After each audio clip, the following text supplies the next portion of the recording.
যাই হোক, আর একটা প্রশ্নের উত্তর দেওয়া আছে। বসিরহাট পৌরসভায় দুর্নীতি, বসিরহাট পৌরসভায় ব্যাপক দুর্নীতি। আমি এই 10 দিনে ওদের কত সভায় পার ডে 10 কোটি করে টাকা বেড়ে যাচ্ছে। আমি দেখলাম এখনই না থামলে আমার যা সম্পত্তির পরিমাণ হবে, সেই সম্পত্তির পরিমাণ আদানির সঙ্গে আমি তুলনা করতে হবে। প্রথমে বলবো 40 কোটি টাকা আমি এই পৌরসভা থেকে নিয়ে চলে গেছি। আমি আমার ছোট ভাই রানা যখন খবরটা দিল যে রানা তোমার 40 কোটি বলেছে, আমার কালকে ওদের একটা পথসভা শুনে কত পারলো সেটা বলিস। তারপরের দিন আমার ভাস্কর বলছে হরিশপুরে কত সভা হয়েছে, 75 কোটি টাকা, 75 কোটি টাকা মেরে দিচ্ছি। তারপরের দিন থানার সামনে আমার শ্বশুর মশাই বলছে 100 কোটি টাকা মেরে দিচ্ছি। পার ডে এরা 20 থেকে 25 কোটি টাকা আমার উপরে চাপিয়ে যাচ্ছে। না, আমি এদেরকে না থামালে আর হচ্ছে না, এত টাকা রাখার জায়গা নেই। আমি সেই কারণেই আজকে এসছি আপনাদের সামনে বলতে। কেউ বসিরহাট পৌরসভায় ভাই বিজেপি ছোট বড় মেজ ভাই, বসিরহাটের জনগণের কাছে আমি প্রশ্ন রেখে গেলাম। বলা যায় আর্থিক বর্ষে আমাদের অডিট হয়, সেই অডিটে যেহেতু চেয়ারম্যান ছিলেন, সেই অডিটের রিপোর্ট অনলাইনে দেখা যায়। অডিট নিয়ে যদি সন্তুষ্ট না হন, ব্যক্তিগত বসিরহাট পৌরসভার ভিতরে যত ব্যবসাদার আছে তাদের মধ্যে কেউ একজন এসেও যদি আপনাদের তথ্য দিয়ে বলতে পারে যে বাদল পৌরসভা দেখিয়ে 1 টাকা দুর্নীতি করেছে, 1 কোটি ছেড়ে দিন, 1 টাকা কারোর কাছ থেকে নিয়েছে, পৌরসভা দেখি আপনারা যা বলবেন আমি তাই করবো। এই মঞ্চ থেকে ঘোষণা করে গেল, আপনারা যা বলবেন আমি তাই। মিথ্যা বলছি। এখন বুঝতে পারছি পৌরসভাটা কেন প্রশাসক বুঝতে পারছি। প্রশাসক বসানোর জন্য কি চর্চাতুরি করলে বিজেপি বন্ধু ভোটে দাঁড়াবেন, ঠিক আছে, তার জন্য বসিরহাট পৌরসভায় প্রশাসক বসানোর জন্য 150 সই করে একটা কাগজ জমা দিল। এই কাগজে আছে 150 সই করে আছে। শুনলে আপনি 150 সই করে একটা কমপ্লেন দিলেন, কমপ্লেনের পরিপ্রেক্ষিতে রাজ্য সরকার আমাদেরকে চিঠি করল। পৌরসভার চিঠি আসা মাত্রই আমাদের বোর্ড অফ কাউন্সিলর তারা মিটিংয়ে বসলেন এবং উত্তর দিন। শারীরিকভাবে আপনারা রাজ্যপালকে দিয়ে খোঁচাতে শুরু করলেন। পরবর্তীকালে আমাকে বা অদিতিকে যখন রাজ্য পার্টি প্রশ্ন করল যে এটা কি আছে, আমি বললাম এর পূর্ণাঙ্গ তদন্ত হওয়া উচিত, এটা দুধ কা দুধ পানি কা পানি হওয়া উচিত। তোমরা এর বিরুদ্ধে ব্যবস্থা নাও, পার্টি ব্যবস্থা নিল। পার্টি কি ব্যবস্থা নিল?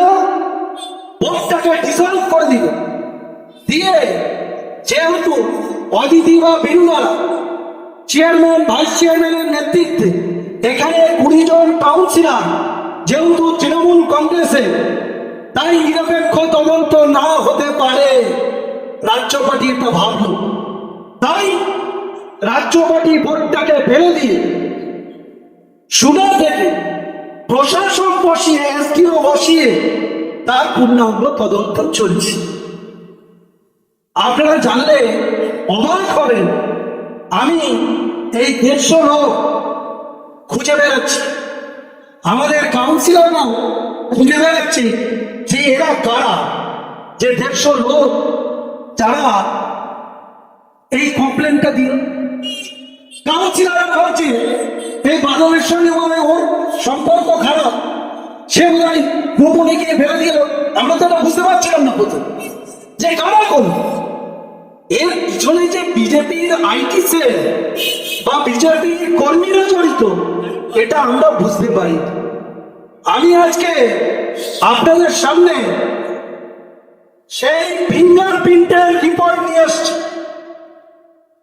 150 যে সই করেছিল, আমরা এদের এক্সপার্ট দিয়ে যে কারা সই করলো আমাদের সন্দেহ হয়েছিল। এই পেপারের মধ্যে আমি সাংবাদিক বন্ধুদেরকেও দিয়ে দেব। এখানে দেখা যাচ্ছে একজন 68টা সই করেছে, বাংলা ইংরেজিতে 68, 68, কখনো ইংরেজি কখনো বাংলা, কখনো ডানা কখনো বাঁ, 68টা সই করেছে। আর একজন 25টা সই করেছে। এই করে 4-5 জনে পার্টি অফিসে বসে, বিজেপির পার্টি অফিসে বসে আমাদের এই চক্রান্ত করেছে।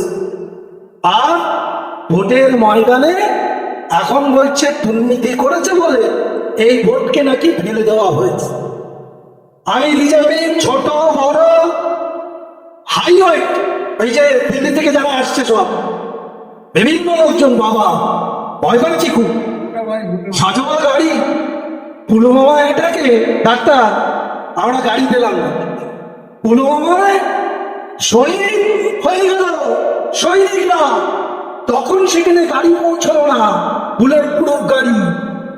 আর বাংলাতে দেখছি সিআরপিএফ এর সাজোয়া গাড়ি ঘুরে বেড়াচ্ছে, কি না ভোট যুদ্ধ।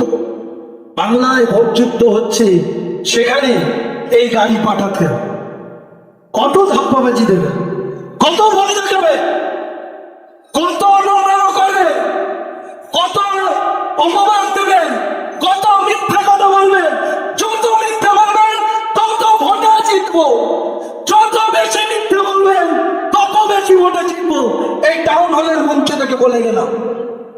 এখানে 16 বিধায়ক দীপেন্দু বিশ্বাস আছে, 21 বিধায়ক ডক্টর সপ্তর্ষি ব্যানার্জি আছে। 16 সালে যখন দীপেন্দু জিতেছিল তার থেকে আমরা মার্জিন বাড়িয়েছি 21 সাল, আর 26-এ বলে যায়। এই যে দেখছেন ঐক্যবদ্ধ চেহারা, বিনোদন দিকে, এই যে ঐক্যবদ্ধ চেহারা, শহর থেকে শুরু করে গ্রাম, গ্রাম থেকে শুরু করে বাকি সর্বত্র জোড়া ফুলের হাওয়া বইছে। আপনাদের কোনো জায়গা নেই, আপনারা হারিয়ে গেছেন। এখন মিথ্যে কথা বলতে হবে, ধর্মীয় সুশ্রুতি দিতে হবে, সাধু সন্ন্যাসীদের দিয়ে প্রচার করতে হবে। আগের দিন তন্ময়ের ওখানে সাধু কিনছে, আমি এই সাধুদের চ্যাপ্টারটা একটু জানি। সাধু আপনাকে হতে গেলে আপনি যদি ব্রহ্মচর্য ধারণ করেন, তাদেরও একটা কার্ড আছে। সারা ভারতবর্ষে সাধুদেরও কিন্তু একটা কার্ড আছে, রেজিস্ট্রেশন কার্ড খুঁজে পাবেন। কারণ এরা RSS এর লোক, এরা এখন এই পোশাক পরে, মাথায় ফেটি বেঁধে, হাতে বিজেপির পতাকা নিয়ে হিন্দু পাড়ায় গিয়ে শুধু জয় শ্রীরাম বলছে, হরর মহাদেব বলছে, আর কোনো কথা নেই। হিন্দু বাঁচাও, ভোট দাও বিজেপিকে, নাহলে হিন্দু খতম। আরে ভাই, 2026 পর্যন্ত 2014 সালের আগে কি হিন্দুরা ছিল না ভারতবর্ষে? বরঞ্চ হিন্দুরা এখন সব থেকে বেশি ডিস্টার্ব, এদের রাজত্ব। মমতা বন্দ্যোপাধ্যায় কি দেয়নি? মমতা বন্দ্যোপাধ্যায় মন্দিরের সংস্কার থেকে শুরু করে সমস্ত ধর্মের মানুষের জনকল্যাণমুখী কাজ করেছে। আর বিজেপি বন্ধুদের বলবো, হিন্দুত্ব আপনাদের কাছ থেকে শিখবো না। বসিরহাটে হিন্দুত্ব শিখতে হলে আমার কাছ থেকে শিখতে হবে। আমরা করি হিন্দুত্ব, আমরা করি মন্দির, আমরা করেছি সমস্ত জায়গায় ধর্মীয় অনুষ্ঠান, আপনারা কিছুই করেন।